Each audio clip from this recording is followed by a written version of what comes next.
Sveiki visi gimę po Šaulio ženklu. Pasižiūrėkime, kas jūsų laukia nuo kovo 24 iki kovo 30 dienos šitam periode. Savaitės perspektyvos, ko vengti ir patarimas jums.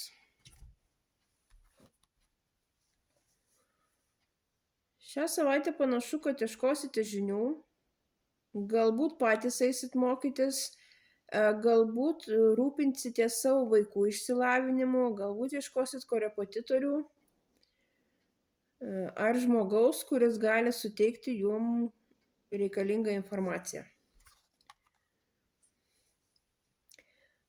Venkit šią savaitę iliuzijų, užsisvajojimų, venkite pernelyg jum norinčių įsiteikti žmonių.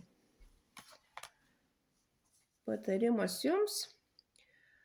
Jeigu tik turėsit progą ir galimybę, išvažiuokite į savo gimtas vietas, į kaimus, pabendraukit su savo seneliais.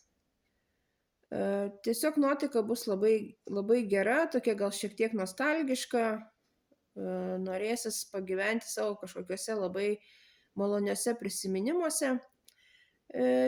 Tiesiog leiskit tai nuotaikai būti su jumis